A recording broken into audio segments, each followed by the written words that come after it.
самата кованица произлегува од студентска архитектонска визија и оваа изложба што денеска ја поставуваме во Лија, отварањето беше на 10 јуни во МКЦ, е всушност изложба на студентите запишани 2006 година на Архитектонски факултет Скопје и е изложба на своите дипломски проекти кои што ги имам изработено.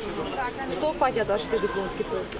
Дипломските проекти се од многу различен карактер. Имаме реставрација на напуштени индустријски објекти, планетариуми, противпожарни станици, винари, културни центри, заживување на македонски села, облакодери, така да има различен тип на објекти.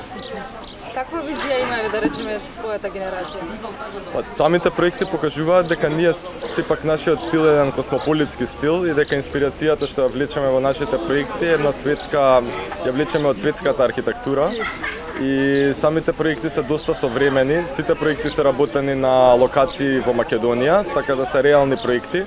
И генерално нашите дипломски проекти се проекти кои што му фалат на градот. Например, конкретно ја можам да кажам за мојот дипломски проект, Архитектонски културен центар, бидејќи ние во Скопје немаме.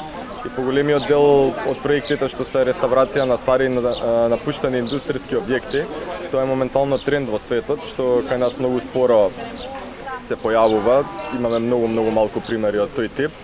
И тоа е многу популарно сега во светот, на еден начин е рециклирање на архитектурата. Господна главниот град, сметаш ли дека нешто во Скопје остана недоречено во поглед на архитектурата? Па во Скопје многу ствари се недоречени. Ние генерално треба да бидеме доста стрикни дека градот има многу дупки и се уште има многу простори за градба.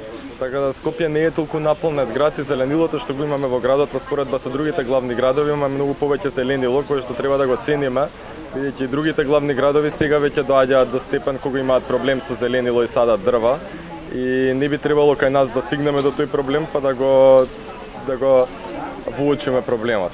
Така да сметам дека во Скопје има се уште многу празни дупки за згради, но не секој празен простор е наменет за зграда. Така да сметам дека кај нас треба повеќе да ги цениме јавните простори и повеќе архитектурата да ја водиме во правец за креирање на нови јавни простори во градот, бидејќи постојано изминативе од осамостојувањето на Македонија, постојано зборуваме за главниот градски плоштад и како да го уредиме и да го наполниме, а никој досега во изминативе 20 години не зборувал за креирање на нов градски плоштад, кој што ќе биде втор јавен простор, голем јавен простор во градот. Еве ти како млад архитект, што би ги насточил во главниот град твоите идни проекти, да речеме? Па идните проекти, реално еве јас сегаш кажувам дека моментално најмногу се инвестира во архитектурата. На кој начин и како тоа е друга приказна, но од осамостојувањето на земјава моментално најмногу инвестираме и најмногу се гради. Од една страна тоа брзо градење не е толку позитивно за градот, бидејќи планови за градовите се прават со години и години истражувања и анализи, што е потребно на градот и кај нас многу малку се прават анализи за последиците од таа архитектура, бидејќи внесувањето на толку голем број објекти, посебно деловни објекти во центарот на градот, тоа внесува и многу возила. А Скопје сепак има проблем со сообраќај и со возила во центарот на градот, што е нормално и за било кој друг главен град во светот. Така да јас сметам дека полека треба да почнеме да ги следиме светските трендови во градот и треба да почнеме да го цениме тоа што го имаме и да го надополниме со нешто што е уште подобро, бидејќи квалитетот на еден град е доколку тој има различни слоеви на архитектура, а не доколку целата архитектура е направена во еден стил. Може ли да направиш паралела, да речеме Скопје, Лондон? Па во Лондон конкретно, мислам сепак еве Лондон е двигател на многу трендови, конкретно и во архитектурата е двигател на современата архитектура, така да најсовремените објекти од светот покрај Лондон и во неколку други градови во светот, но и во Лондон ги има.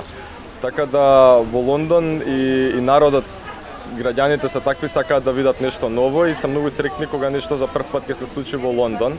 И тоа мислам, тој правец во архитектурата на одење напред е многу попозитивен, бидејќи навраќање и копирање на постари стилови никогаш не креира некој нов и уникатен идентитет на градот.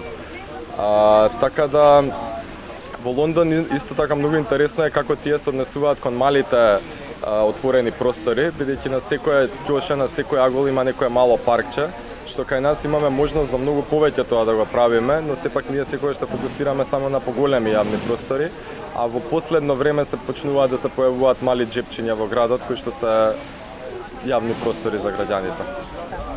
И сега се вели светот на младите останува. Ти како млад архитект, во каква Македонија би сакал да живееш? Сакам да живеам, еве конкретно јас ќе се зборувам за мојата струка за архитектурата. Сакам прво, многу ми е криво што кај нас многу малце странски архитекти доаѓаат да градат, што еве генерално од искуството што го имам во Лондон и во фирмата каде што работев архитектонската, многу се гради во Албанија, во Србија, во Бугарија, што соседни земји, да не правам муавет за другите земји во Европа.